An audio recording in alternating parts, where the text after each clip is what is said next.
Hello students, we will continue with the examples of coin probability.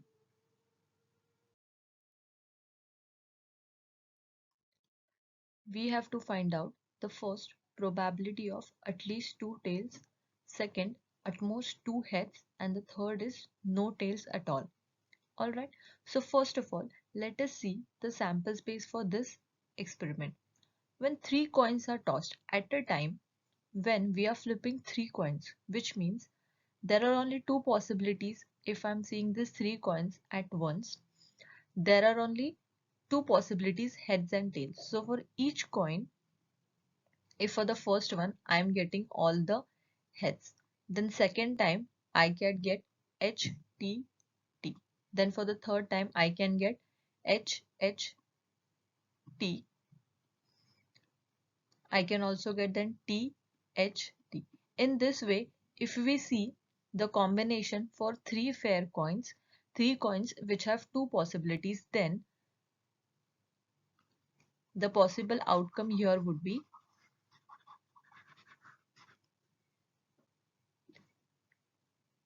HHH, HHT, HTH, HTT, THH, THT, TTH and TTT. This would be my possible outcomes. Here we will have the total 8 possible outcomes for this particular experiment. That is, the sample space N of S is 8. Now let's look into the first probability that we have to find out. The first one says getting at least two tails. Getting at least two tails as in, out of all these 8 possibilities, from each of the possibilities we want to find out only those which has at least two tails. Now what do we mean by the word at least? At least as in 2 or greater than or equal to 2. Alright, 2 or greater than or equal to 2. We need two tails or greater than that. Greater than that would be 3 because we have only 3 coins. So we will have only three tails, not more than that. So we have to find out only those outcomes where has two tails and three tails. This first one is clearly not a possibility. Second possibility is not possible. Then if I'm looking at third one, no, there is only single T. This is a possibility HTT. Again, only single H, not a possibility. Here we have a possibility THT. For this one also, it is a possibility we have two tails. In the third one, we have more than two tails, which is 2 or greater than 2, three tails. So these are my four possibilities, 1, 2, 3 and 4. So these are my outcomes for getting at least two tails. So the number of favorable outcome here is 4. Therefore, the probability of getting at least two tails is, our formula is what? Probability of any event would be number of favorable outcomes divided by the total number of outcomes. Number of favorable outcomes is 4 divided by the total number of outcomes is 2. Reduce it, we would get the answer as 1 by 2. If you want, you can write it down in the decimal format, which is 0.0, or keep it in the ratio 1 by 2 also, it is fine.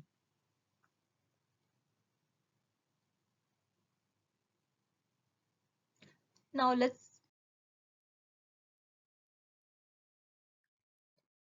for the second probability, we have to find out the probability of getting at most two heads. Now at most two heads. Now what is the meaning of this word at most? Less than or equal to. We want at most two heads, which means less than or equal to two heads. Less than or equal to two heads as in, we can have two heads in our possibilities. Otherwise, we can have one head in our possibility, or zero head would also work in our possibilities. All right. Now, out of these 8 possible outcomes, let us find out which follows our criteria. In the first one, we have 3 heads. We don't want that. We want 2 or less than that. We don't want greater than 2. So this is not a possibility. In the second one, we have 2 edge. It is a possibility. In this next one, Again, I have two heads. So yes, this is a possibility. If you check HTT, we have single head. So yes, it can work. Again, a possibility. Then next, double H, yes, a possibility. Here single head, yes, this would also work. And here single head would also work. In the last one, we have T, T and T. There is no heads. That can also work. Why? Because we want at most two heads. At most two as in two or less than or equal to two. So we can work with two heads. One head or less than that is zero heads. Zero heads means, which means on all the three possible outcomes, we have tail post, all the tails possibilities. So only one is not there. Rest of them are my possibilities. So the number of outcomes is 8. Substitute this into the formula. Probability of getting at most two heads is probability of an event equal to number of favorable outcomes divided by the total number of outcomes, which is 7 by 8. All right.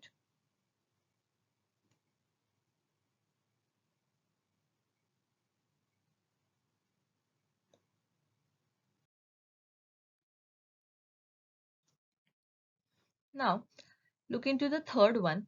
We have getting no tails at all, right? Out of all these 8 possibilities, we want only those possibilities where there are no tails at all, zero tails. So out of this, if you observe, there is only one possibility which has all the heads and there are no tails into this one. Rest of the 7 properties, give it a look and observe that there is at least one. There is at least one tail. There is at least one T into all the 7 possibilities. Have a look at the 7 possibilities.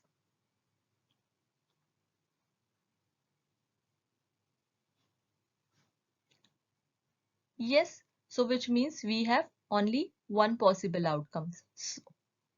So the favorable outcomes is 1 and divided by the total number of outcomes is 8. So the probability here would be 1 by 8.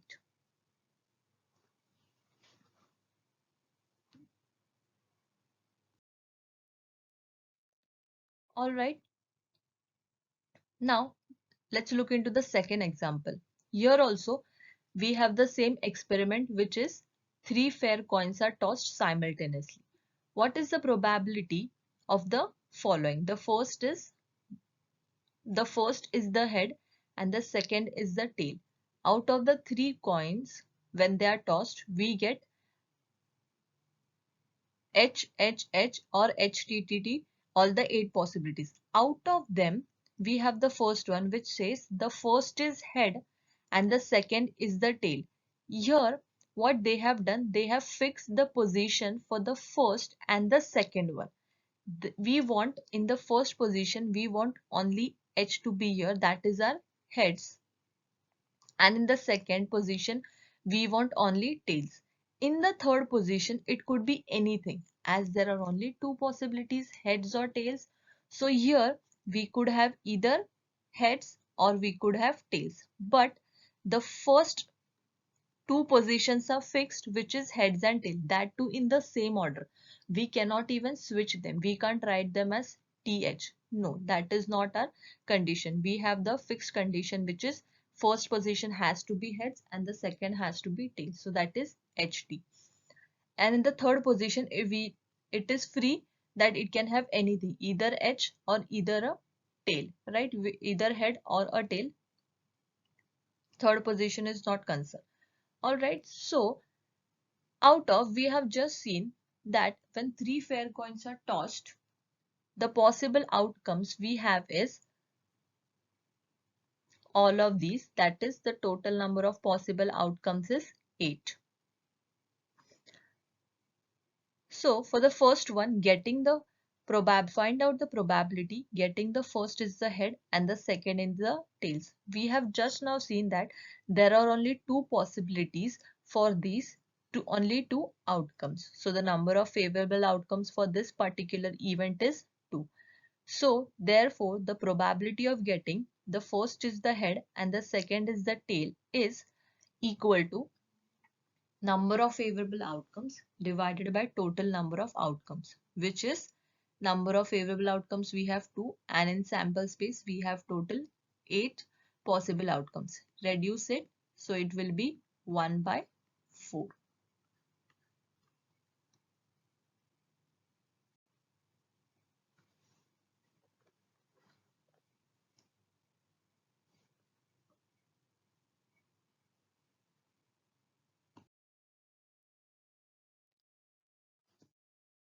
Now let's look into the second one. What does the second one ask? Find the probability getting 3 heads in a row. 3 heads in a row, as in when we are tossing the coins, we want all 3 heads in a row, as in back to back. So I want the first position also. When the first coin is flipped, I want heads to appear. Similarly, in a row, as in one after the another. When I'm flipping the second coin as well, I want again the possibility as heads. And similarly, when we have the third coin, when we are flipping the third coin, that time also we want the possibility as H only. Yes.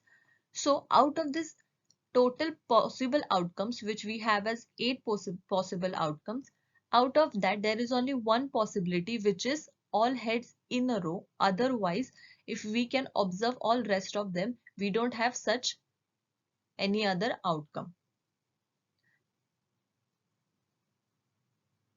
Yes, observe that. So we have only one outcome for this particular event, one favorable outcomes. So the probability of getting 3 heads in a row would be, probability of any event is 1 divided by the sample space, which is 8.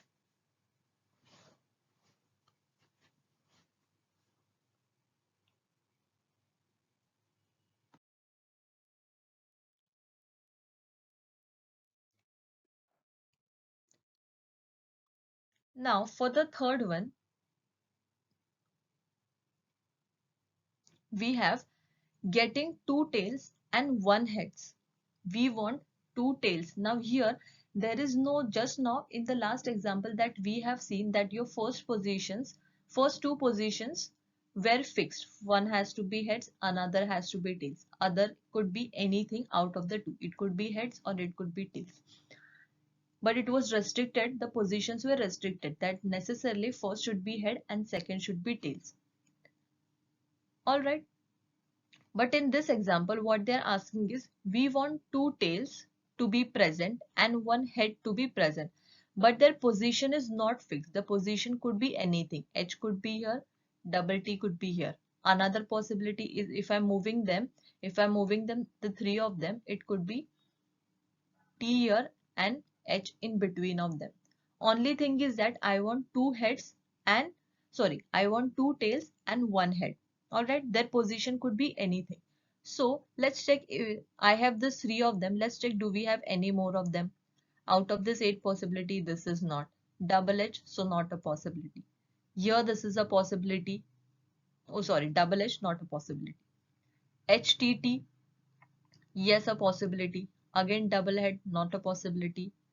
This is a possibility. This is also no head here. So this is not a possibility. So this is what we have as your possible outcomes. There are total 3 possible outcomes for this event. Therefore, the probability of getting 2 tails and 1 head would be, number of favorable outcome I have 3 and total number of outcome, that is sample space is 8. So that would be 3 by 8.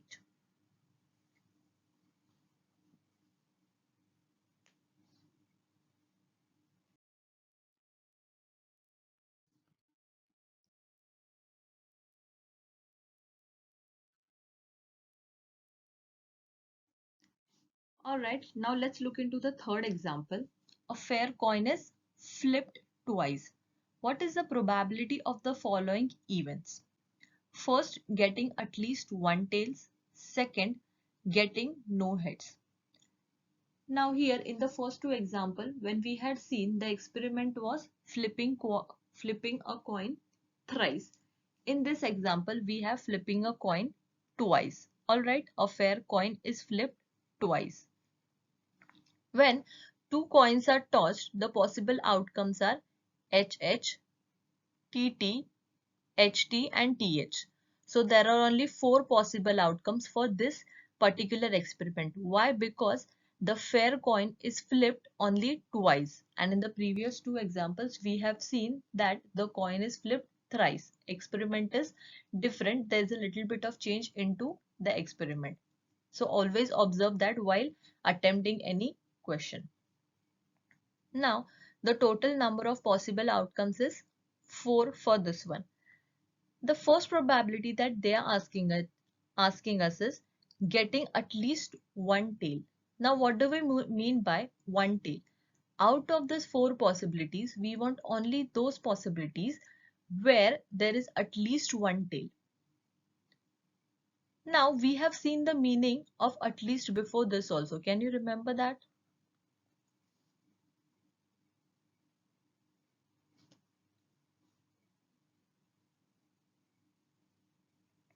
Yes, in the previous example also we have seen the word at least. At least says greater than or equal to. So greater than or equal to, what do we have? At least one. So greater than or equal to 1, right? Greater than or equal to 1 tail, as in we want either 1 tail, or I can have 2 tails, or I can also have 3 tails. After that, maximum is 3 tails only. So up till that only.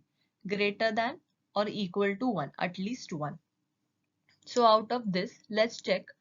HH is a possibility.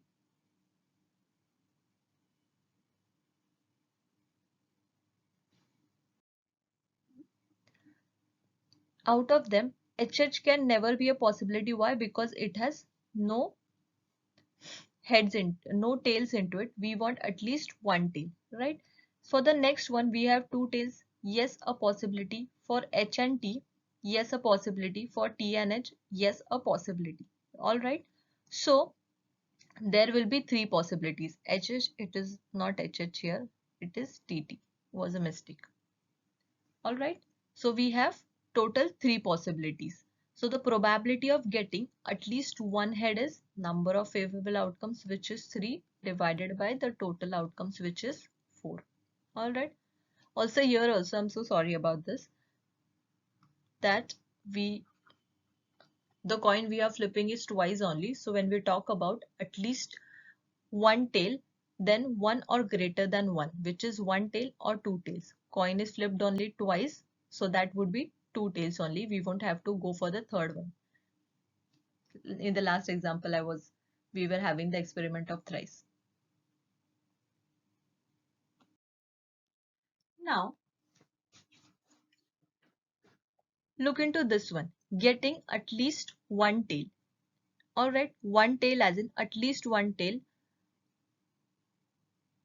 1 or greater than or equal to 1. So that is TT, HT and TH.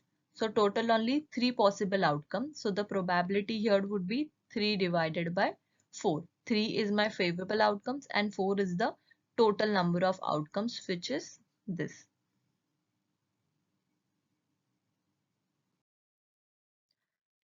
In the next one, we have to find out probability of getting no heads. So out of the 4 possible outcomes, we want to find out only those outcomes which does not have any heads into it. Let's look them one by one. HH, both are head, not a possibility. Second is TT, yes, this is a possibility. No heads there are, so it is a possibility. In the third and fourth one, if we observe, there is single H into it, so again they are not a possibility. So here only one possible outcomes for this particular event. Getting no heads, the outcomes is only 1. So probability of getting no heads would be number of favorable outcomes is 1, and here the total number of outcomes is 4.